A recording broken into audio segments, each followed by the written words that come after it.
Assalamualaikum warahmatullahi wabarakatuh. Selamat datang teman-teman pembelajar hukum di Lamin Ilmu Podcastnya Fakultas Hukum Universitas Muhammad Warman.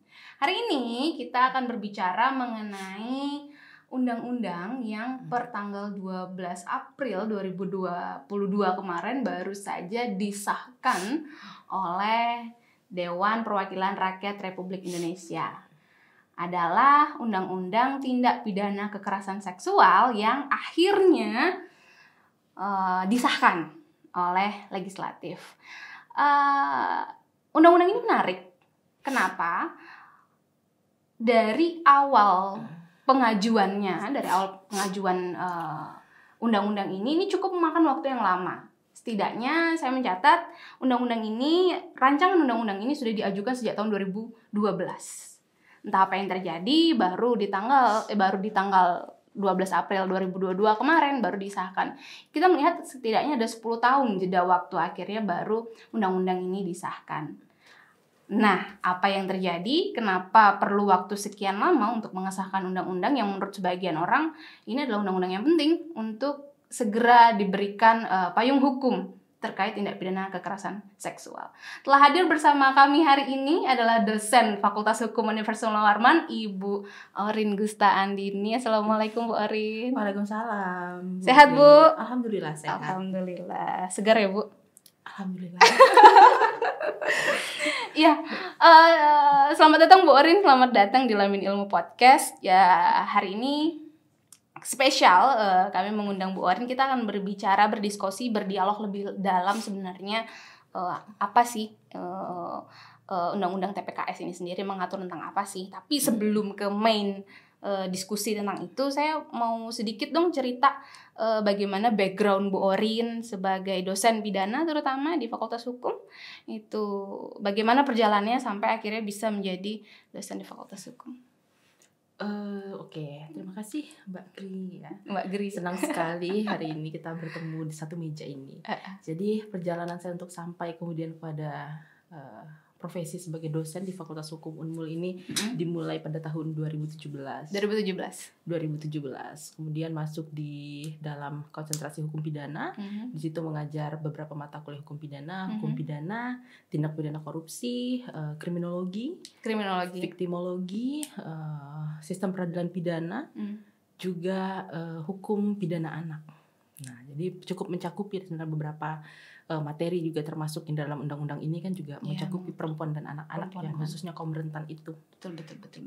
Oh, jadi memang dari awal sudah jadi dosen hukum pidana ya, Bu? Iya. Background pendidikan sendiri? Background pendidikan juga hukum pidana. S1, S2? S1 hukum pidana, S2 juga hukum pidana. Luar biasa. Jadi emang sejak terjun ke dunia hukum memang sudah berkonsentrasi di hukum pidana. Jatuh cinta. Iya, benar sekali ya. Jatuh cinta dengan hukum pidana. Jatuh cinta dengan hukum pidana. Oke, Bu.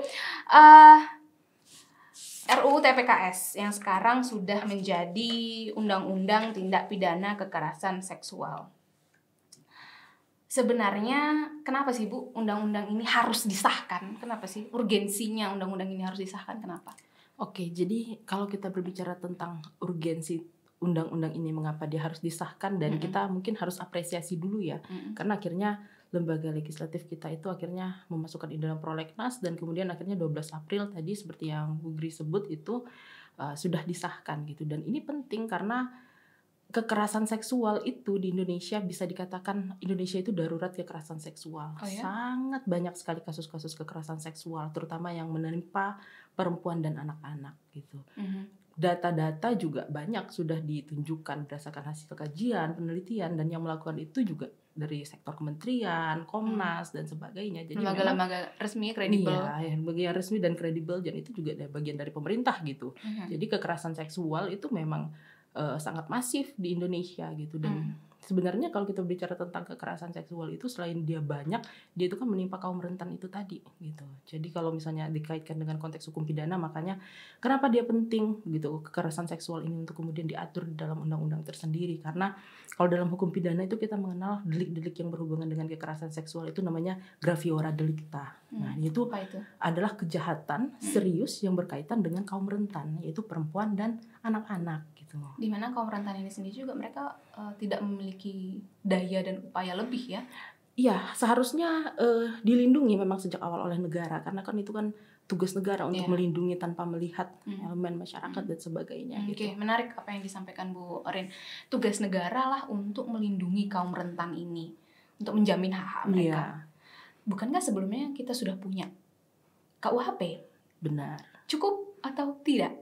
Justru karena instrumen hukum yang ada itu dinilai belum akomodatif gitu untuk merespon hal-hal yang sifatnya terus berkembang, makanya undang-undang ini kemudian urgent untuk kemudian disahkan.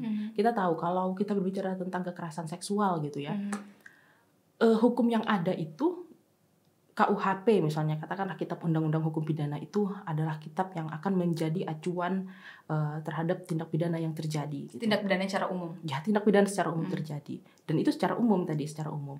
Kalau yang berkaitan dengan kekerasan seksual itu, KUHP itu hanya mengenal 3 jenis delik. Yang pertama cabul, yang kedua perkosa, dan yang ketiga zina. Sedangkan bentuk-bentuk kekerasan seksual itu terus berkembang. Gitu. Ada kekerasan seksual yang berbasis elektronik misalnya, kan terus berkembang itu. Nah, kejahatan model-model macam bentuk kekerasan seksual itu yang kemudian coba diakomodasi oleh undang-undang TPKS ini gitu. Karena instrumen hukum yang ada saat ini dianggap belum mampu untuk merespon perkembangan motif, modus gitu. Perbuatan-perbuatan yang terus berkembang dalam konteks kekerasan seksual, sehingga hal itu menjadi penting walaupun sebenarnya di luar KUHP itu masih ada undang-undang pidana khusus, misalnya undang-undang perlindungan anak. Tapi kemudian juga terdapat kelemahan karena apa? Karena perlindungan anak dia hanya bisa menjangkau jika korbannya anak. Ya benar. Jadi anak sebagai korban, sedangkan definisi anak itu adalah anak yang sejak ada dalam kandungan sampai 18 tahun. Betul. Nah, jadi kalau lewat dari itu ya udah gitu, bisa. Tidak gitu. ada payung hukum untuk melindunginya. Ya, benar. Lalu yang kedua mungkin ada undang-undang KDRT. Tapi undang-undang KDRT ini kemudian lingkupnya juga terbatas. Karena apa? Karena dia dalam lingkup kekerasan di dalam rumah tangga. Nah, dia tidak secara umum untuk mendefinisikan kejahatan itu dalam lingkup yang mana. Artinya jika 2 orang tanpa hubungan status perkawinan terkena kasus kekerasan seksual, nggak ada lagi regulasi yang benar. Walaupun misalnya undang-undang KDRT itu dia tidak hanya untuk orang yang berkawin itu, tapi juga misalnya untuk anak, untuk asisten rumah tangga atau pekerja rumah tangga yang ada dalam rumah itu. Tapi betul yang Bu Gri bilang tadi, nggak ada instrumen untuk kemudian menjangkau itu lebih luas kalau ternyata dia tanpa status perkawinan gitu. Lalu ada undang-undang tindak pidana perdagangan orang atau undang-undang TPPO. Undang-undang TPO juga berbicara tentang eksploitasi seksual misalnya, tapi tidak memberikan terminologi yang khusus terkait dengan apa sih itu eksploitasi seksual, dan lagi-lagi lingkupnya dalam konteks perdagangan orang gitu, perdagangan orang. Jadi instrumen-instrumen hukum itu kemudian yang dianggap kurang itulah kemudian diakomodasi, yang coba diakomodasi oleh undang-undang TPKS ini. Makanya kalau kita lihat bentuk-bentuk dari tindak pidana kekerasan seksual yang dirilis oleh Komnas itu yang kemudian dijadikan sebagai draft itu juga dia mencakup beberapa perbuatan itu gitu, yang kemudian bisa kita lihat di pasal per pasalnya gitu.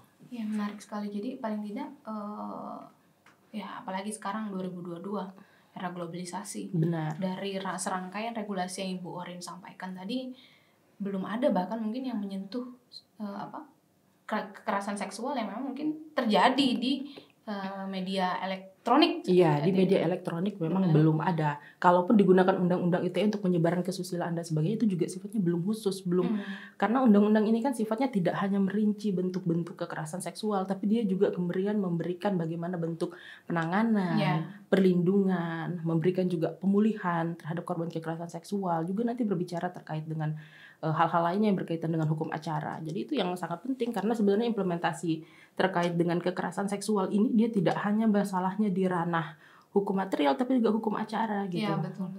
Karena biar bagaimanapun korban pun harus diberikan privasi paling tidak. Benar, harus diberikan privasi, harus dilindungi, jangan dia melaporkan kekerasannya kemudian dia lagi yang dilaporkan sebagai pencemaran nama baik, kan itu yang sangat berbahaya dalam kasus-kasus kekerasan seksual itu gitu.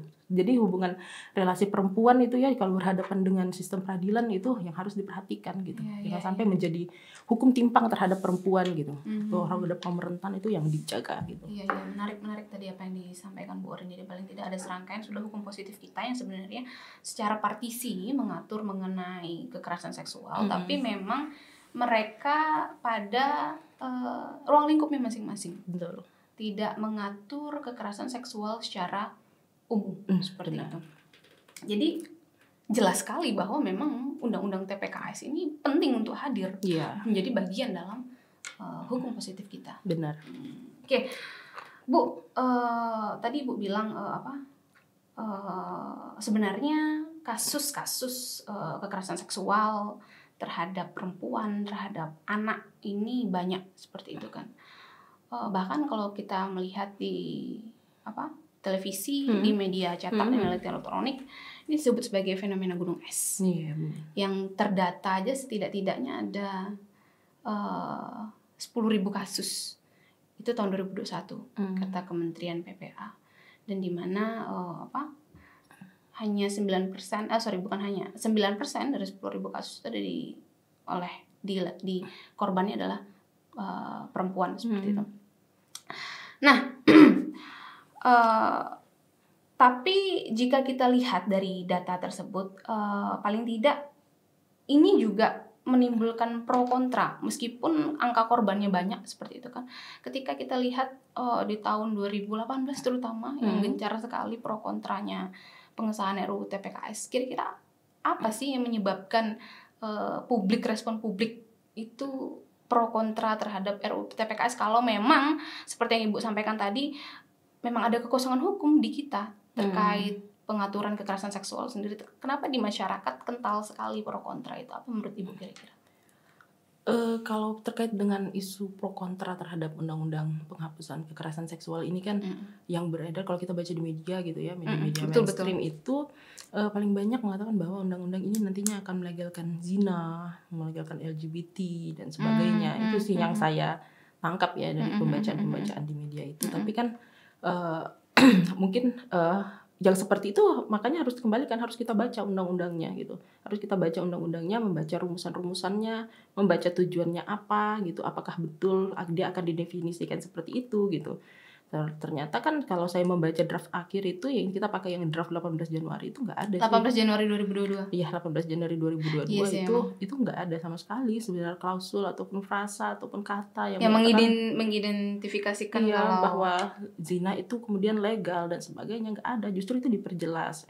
Pelecehan seksual itu apa, kekerasan seksual itu apa, karena permasalahannya masih banyak loh. Jangankan kalangan masyarakat umum, kita mungkin di kalangan akademisi saja itu tidak semuanya kita bisa membedakan yang mana sih yang disebut pelecehan seksual, yang mana sih kekerasan seksual, apa itu eksploitasi seksual. Itu kan sebenarnya tidak ada terminologi hukumnya gitu untuk menyebut itu, dan undang-undang TPKS ini memberikan. Jadi kalau kita baca definisi dalam undang-undang TPKS itu dia memberikan setiap orang yang merinci perbuatan dianggap sebagai pelecehan seksual. Nah, itu dia memberikan kualifikasi hukum terkait perbuatan-perbuatan itu gitu. Jadi, kemudian yang mana disebut pelecehan seksual, yang mana disebut kekerasan seksual itu menjadi jelas. Jadi, pelecehan seksual itu termasuk salah satu bentuk kekerasan seksual. Pelecehan seksual. Iya. Dan pelecehan seksual itu bisa berupa perbuatan fisik maupun perbuatan yang sifatnya non fisik gitu. Menarik tuh. Fisik dan non fisik ini gimana konkretnya, fisik dan non fisik. Jadi kita bisa baca rumusan undang-undangnya. Saya baca ya karena saya belum hafal.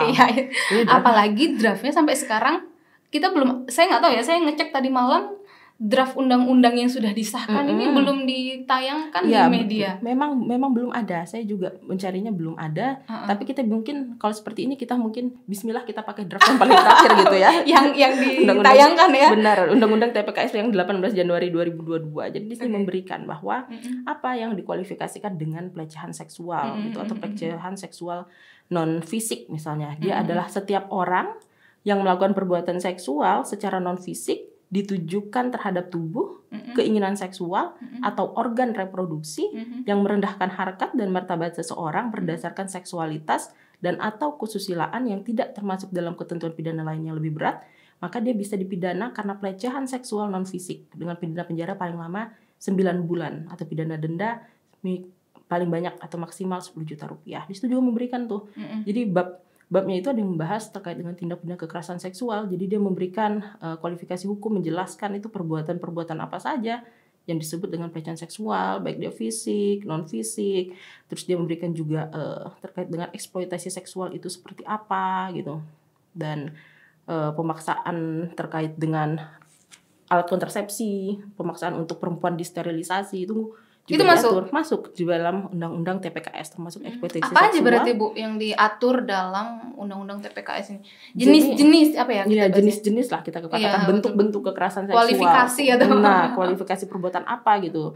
Yang itu tadi, pertama pelecehan seksual non fisik, lalu beberapa di antaranya adalah pelecehan seksual fisik, lalu pemaksaan kontrasepsi, pemaksaan sterilisasi, lalu eksploitasi seksual, juga kekerasan berbasis elektronik. Oh, itu masuk. Nah, itu masuk dia dalam bentuk-bentuk kekerasan seksual yang kemudian diatur dalam undang-undang TPKS ini gitu. Itu menarik, kekerasan seksual elektronik. Berarti misalnya kita WhatsApp aja terus berkata tidak senonoh, mungkinkah itu dimasukkan dalam ruang lingkupnya undang-undang TPKS yang baru ini berarti? Kita lihat ya definisi undang-undangnya terlebih dahulu. Kita mencari dulu. Karena ini undang-undangnya sifatnya sangat baru ya. Betul sekali. Kita cari di elektronik, dia mendefinisikan seperti apa, ya. Nah, setiap orang yang mengirim dan atau menyebarluaskan gambar dan atau rekaman segala sesuatu yang bermuatan seksual kepada orang lain di luar kehendak orang lain tersebut atau dengan maksud memeras, mengancam, memperdaya agar orang itu tunduk pada kemauannya, dipidana karena melakukan pelecehan seksual berbasis elektronik.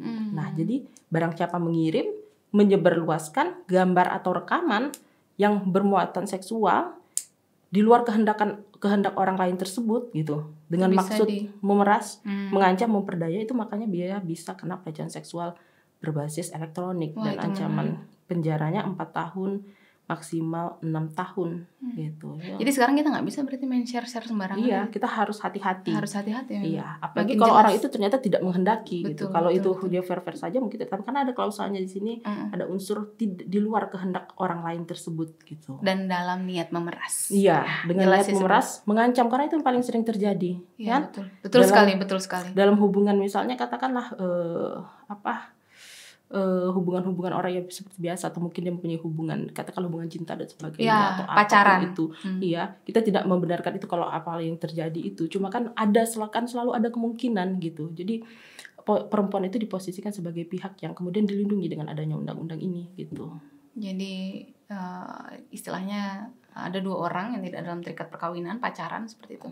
Lantas mereka mungkin salah satunya menyimpan gambar. Iya. Dan kemudian dia men-share-nya tanpa izin dari orang yang hadir di gambar tersebut, di luar kehendak orang itu, maka itu bisa dikenakan. Iya, dia bisa terkualifikasi sebagai kekerasan seksual yang berbasis elektronik. 4 tahun. Ya, 4 tahun dan maksimal 6 tahun. Jadi harus hati-hati. Jadi sekarang perempuan tidak perlu terlalu takut lagi. Karena kemarin kan korban seringkali udahlah menjadi korban dari kejahatan itu, kemudian diperas dan diancam lagi, diperdaya lagi gitu. Jadi terjadi reviktimisasi. Jadi korban ini 2 kali dijadikan korban gitu. Sudahlah dia yang menjadi objek itu, dia lagi yang diperas gitu. Itu kan sangat berbahaya dalam konteks seperti itu gitu. Dan maksudnya itulah budaya patriarki kita juga, kita nggak bisa melepas itu dari masyarakat kita. Kalau sudah ada kejadian kayak gitu yang diskreditkan, posisinya pasti perempuan. Dan undang-undang TPKS ini juga merespon hal itu tadi, Bu Gri. Jadi undang-undang TPKS ini memberikan, kita sebutlah PR, tidak hanya bagi pemerintah tapi juga pemerintah daerah dan juga masyarakat. Apa PR-nya, Bu? Untuk meliterasi bentuk-bentuk kekerasan seksual itu seperti apa gitu. Jadi untuk kemudian meningkatkan mungkin pengetahuan pengetahuan agar berhati-hati. Terus dengan jelasnya bentuk-bentuk kekerasan seksual itu, maka kita menjadi teredukasi gitu. Perempuan-perempuan itu menjadi teredukasi bahwa saya bukan semata-mata korban, tapi saya juga punya hak untuk membela gitu. Membela diri. Jadi tidak semata, karena paling banyak tuh kasus yang kita lihat lah di media sekitar kita itu kan seperti itu. Iya, dan itu sebenarnya tanpa kita sadari, itu dekat banget. Banget sama kita. Sekali. Yang di media mungkin kita lihat itu yang terblow up ya. Kita belum lagi yang kita dengar dari selentingan-selentingan dari kasus itu. Dan banyak korban yang akhirnya takut melaporkan kan kasus-kasus kekerasan seksual itu, karena nanti diancam pasal pencemaran nama baik itu misalnya. Dilaporkan balik. Iya, dilaporkan balik. Nah, undang-undang, atau mungkin misalnya dia takut kehilangan pekerjaannya. Nah, bosnya yang melakukan tindak pidana kekerasan kepada bawahannya Iya. Ada nggak bargaining yang dihadirkan oleh undang-undang TPKS? Benar, ada. Dan jadi itu ada diakomodasi di dalam undang-undang TPKS ini. Karena memang kasus-kasus kekerasan seksual terhadap perempuan itu kan berhubungan tadi dengan relasi kuasa Iya, ya. betul. Ada stereotip atau ada posisi yang tidak sama terhadap dua orang ini yang kemudian menyebabkan yang pihak yang satu lebih sewenang-wenang. Iya. Nah, dalam undang-undang TPKS ini dalam salah satu pasalnya dia memberikan hak untuk tetap diberikan pekerjaan atau tetap bekerja. Dijamin. Dijamin. Termasuk hak untuk bebas dari tuntutan atau laporan pidana ataupun gugatan perdata. Nah, ini juga menjadi kalau ada kasus kekerasan seksual yang dilaporkan, dia nggak sewenang-wenang nih orang bisa melaporkan kita sebagai pencemaran nama baik. Betul. Atau kemudian dia menuntut ganti rugi, perbaikan nama dan sebagainya dalam konteks perdata lah ya misalnya. Nah, itu diakomodasi oleh undang-undang ini tidak bisa gitu. Harus dibuktikan terlebih dahulu bahwa ternyata itu bukan tindak pidana. Kan nggak adil dong rasanya kita melaporkan kejadian yang terjadi pada kita, peristiwa hukum yang terjadi pada kita, kalau kemudian laporan itu justru menyerang kita balik gitu, wah itu sangat berbahaya dalam. Dan itu dijamin. Nah itu dijamin di dalam undang-undang ini. Ada satu lagi Bu, yang menarik dari tindak pidana kekerasan seksual ini. Kalau kita berkaca pada bagaimana penanganan kekerasan seksual selama ini, kita kan bisa dikatakan bahwa minim bukti terkait pembuktian sendiri kekerasan seksual. Iya. Di mana satu saksi bukan saksi dalam hukum pidana secara umum. Nah, sedangkan ketika melakukan korban kekerasan seksual itu kan ada siapa di situ? Tentu hanya ada pelaku dengan korban. Ada nggak hal-hal terkait pembuktian ada tidak dimudahkan dalam hukum acaranya terkait? Iya. Jadi ada, itu ada. Jadi gini, jadi KUHAP kita itu kan yang selama ini ya satu saksi didukung dengan alat bukti lainnya. Alat bukti lainnya itu 18 KUHAP itu keterangan saksi, keterangan ahli, keterangan terdakwa, surat petunjuk gitu. Termasuk proses keputusan MK itu dokumen yang sifatnya elektronik dan sebagainya. Nah, kemudian bagaimana dengan permasalahan terkait dengan selama ini terkait dengan saksi itu sebenarnya dipertegas di dalam undang-undang ini. Dipertegas dalam undang-undang ini bahwa satu keterangan saksi korban saja ditambah dengan satu alat bukti yang lain. Nah, itu kemudian bisa membuktikan bahwa terdakwa itu bersalah. Nah, jadi permasalahan sebenarnya mungkin sifatnya lebih mempertegas ya, lebih mempertegas bahwa satu saksi saja itu sebenarnya cukup gitu dalam kasus-kasus kekerasan seksual gitu, dalam kasus kekerasan seksual. Dan sebenarnya itu bukan hal yang baru sih sebenarnya, karena kalau kita membaca KUHAP secara keseluruhan itu sebenarnya ada juga dikatakan di ayat selanjutnya itu bahwa satu saksi itu bisa didukung dengan alat bukti yang lainnya. Cuma kan itu sangat-sangat tergantung pada seberapa responsifnya aparat penegak hukum kita gitu. Nah, oleh karena itulah kemudian misalnya dalam konteks undang-undang KDRT itu ditegaskan bahwa satu saksi didukung dengan alat bukti yang lain itu juga diatur dalam undang-undang KDRT. Kemudian undang-undang TPKS ini juga kemudian menegaskan kembali mungkin agar tujuannya ya agar tidak terdapat keraguan-raguan dan daripada benak aparat penegak hukum gitu untuk kemudian menindaklanjuti kasus ini gitu.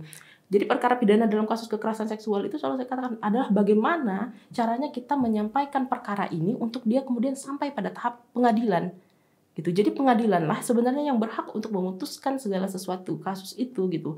Jadi sangat penting sifatnya untuk kemudian mengantarkan kasus kekerasan seksual ini tidak hanya di pelaporan saja, tapi bagaimana pelaporan, penuntutan sampai dia pada tahap di pengadilan, itu yang paling penting. Dan undang-undang TPKS inilah kemudian mengakomodasi bahwa alat bukti itu ditegaskan kembali bahwa satu keterangan saksi korban ditambah satu alat bukti yang lain, maka sudah cukup sebenarnya untuk membuktikan bahwa terdakwa itu bersalah. Dan juga dia mengakui alat bukti yang lain seperti dokumen elektronik, misalnya pesan atau pesan percakapan yang disimpan. Nah, itu ada dirinci di dalam undang-undang TPKS yang draft 18 Januari. Dan itu menampung. Iya, benar. Dan itu sangat merespon kebutuhan yang ada dalam penanganan kasus kekerasan seksual selama ini.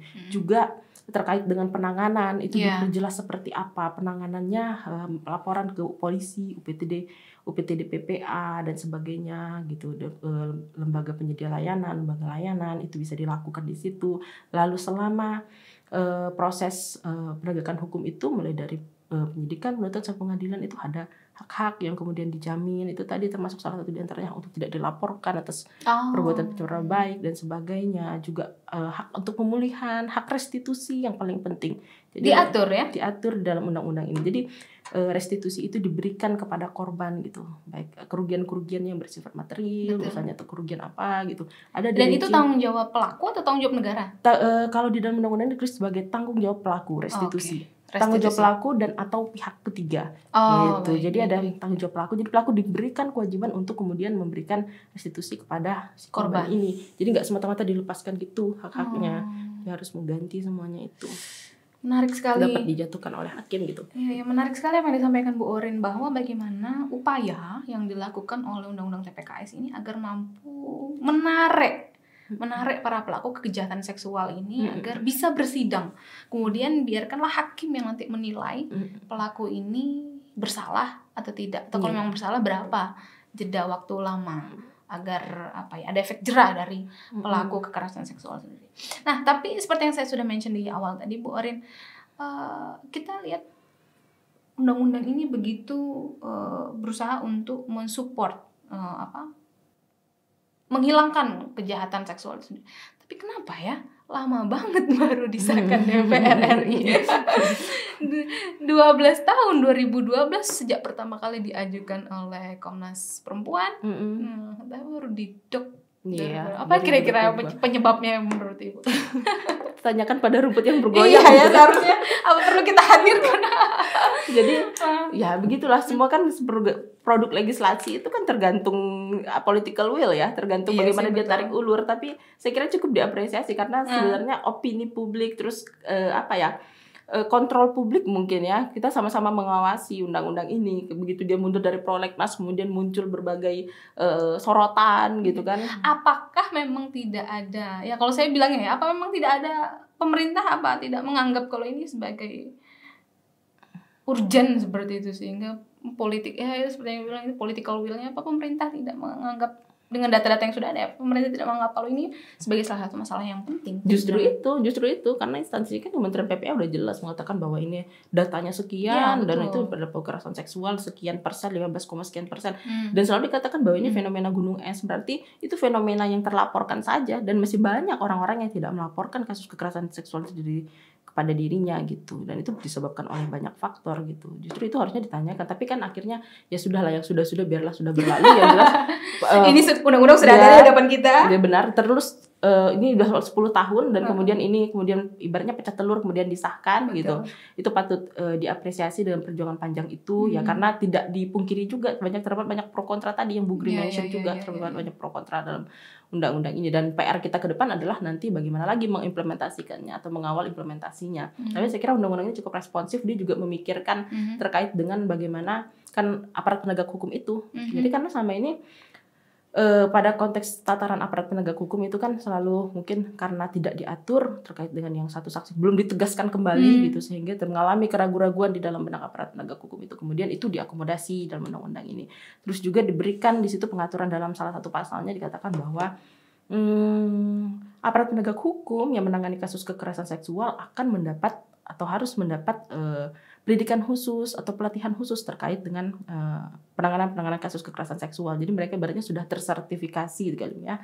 Jadi dianggap mampu atau memahami perspektif kekerasan seksual itu, dan harus berperspektif korban. Lagi-lagi perspektif korban itu sangat penting dalam kasus kekerasan seksual.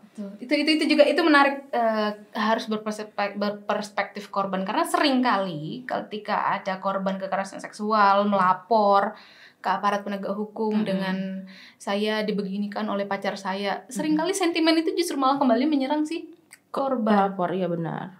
Seringkali seperti itu. Kau menikmati nggak? Ya, terus itu mindset yang benar, muncul pertanyaan-pertanyaan yang mendiskriminasi. Betul, gitu. Lanjutannya. Dan selalu mengatakan bahwa apa buktinya kamu tidak bukan keinginan kamu dan sebagainya, dan hal itu selalu yang bersifat kekerasan. Mungkin dia selalu berpikir bahwa kalau kekerasan seksual terjadi harus dibuktikan bahwa paksaannya itu selalu berupa kekerasan gitu. Nah, kekerasan seksual ini kan kemudian mengakomodasi hal itu, lagi-lagi mengakomodasi hal itu karena dikatakan bahwa bukan hanya kekerasan tapi juga tipu muslihat, termasuk bujuk rayu. Nah, ini yang harus hati-hati nanti kemudian diimplementasikan seperti apa. Makanya penting sekali untuk aparat penegak hukum kita itu mendapatkan perhatian khusus terkait dengan penanganan kasus kekerasan seksual ini.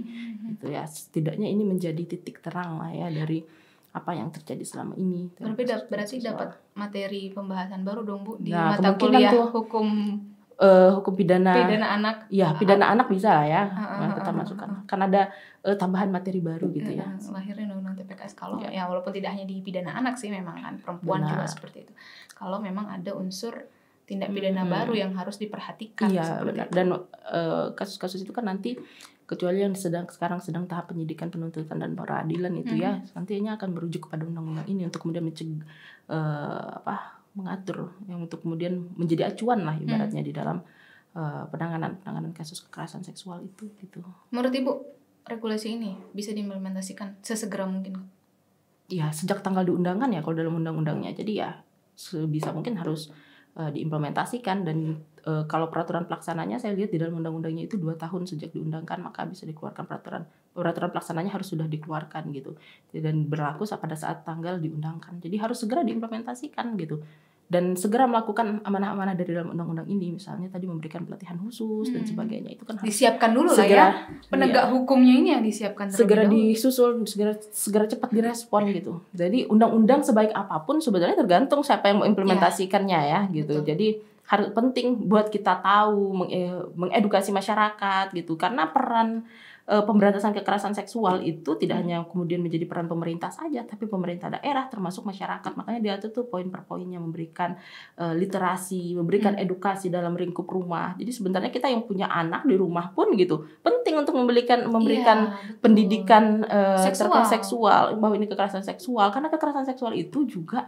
terjadi karena perempuan atau manusia tidak paham akan otoritas tubuhnya gitu, yang mana bagian mungkin yang boleh disentuh, yang mana yang tidak, terutama anak kecil. Kalau orang udah dewasa mungkin ya pasti sudah tahu gitu, cuma mungkin kalau dia terjadi pada konteks anak kecil gitu ya, atau anak gitu yang berusia berapa tahun yang kita tahu belum mampu mungkin seperti itu, penting sebenarnya untuk kita kasih tahu gitu, untuk kita edukasi, dan itu menjadi diamanahkan juga di dalam undang-undang ini, memperjelas gitu. Karena kan mungkin itu bukan jadi sesuatu yang kita sadari gitu ya. Padahal sebenarnya bukan cuma perempuan, laki-laki juga bisa menjadi korban kekerasan seksual ini gitu. Iya, menarik. Jadi memang implementasinya sebenarnya kita tidak usah jauh-jauh ke mumpuni atau tidaknya penegak hukum sendiri, tapi mulai dari circle terdekat. Iya, benar sekali. Circle terdekat kita di dunia kampus, di dunia keluarga dulu ya, anak-anak kita jelaskan mana yang tidak boleh disentuh oleh orang lain. Iya, benar. Mana yang kan banyak tuh media pembelajarannya. Iya, betul. Yang lagu-lagu gitu kan, untuk tidak boleh disentuh gitu-gitu kan banyak. Itu penting, itu mungkin kelihatan remeh temeh, tapi ternyata itu penting loh untuk pencegahan kasus kekerasan seksual, karena kekerasan seksual itu nggak bisa melulu melalui instrumen hukum pidana. Lagi-lagi saya selalu bilang bahwa hukum pidana itu hanya meredakan gejala atau meredakan simptom gitu, tapi kalau kita pengen kejahatan itu hilang, maka yang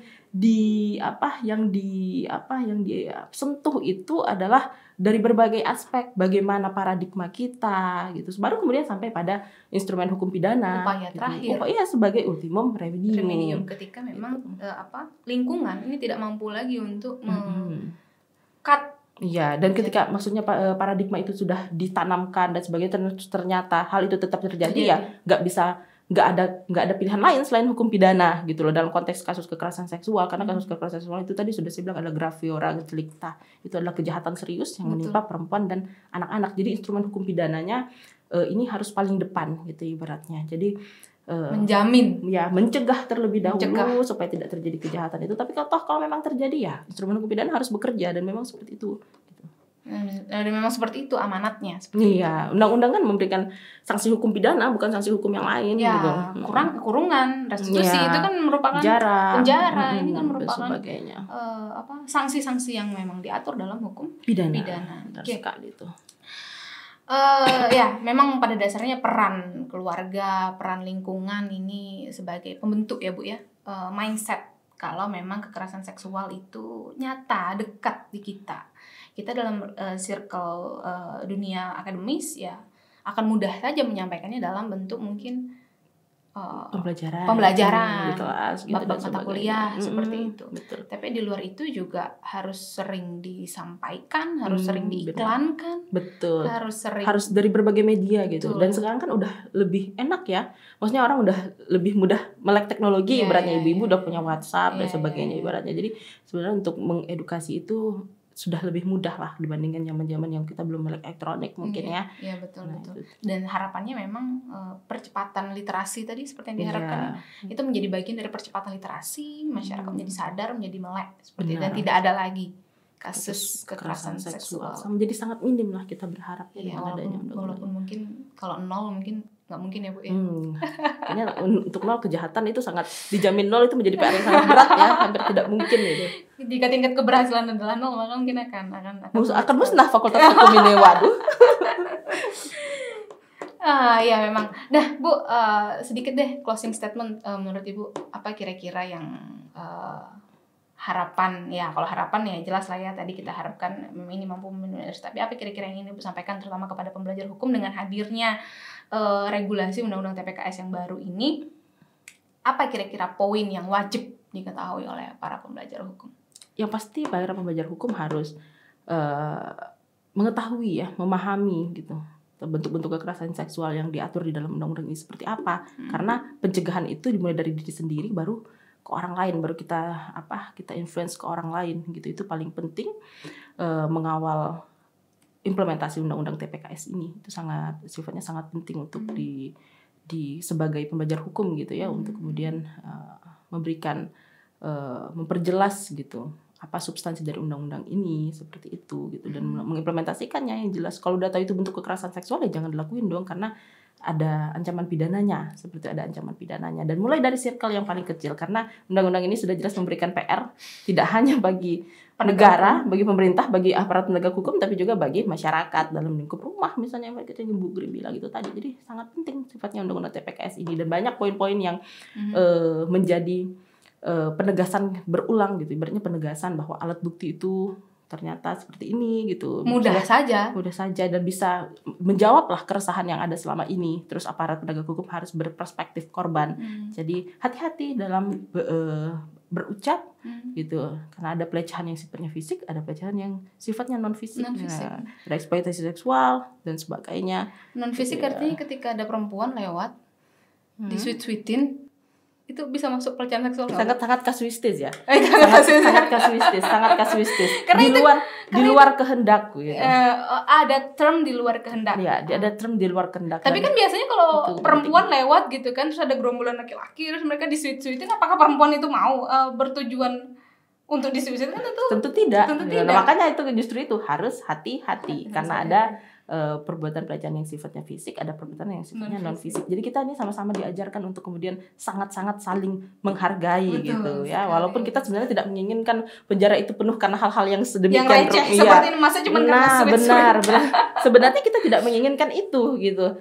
Justru itulah diatur sehingga itu bisa dicegah, karena ternyata ada sanksi pidana di dalamnya. Itu yang sebenarnya diharapkan. Iya.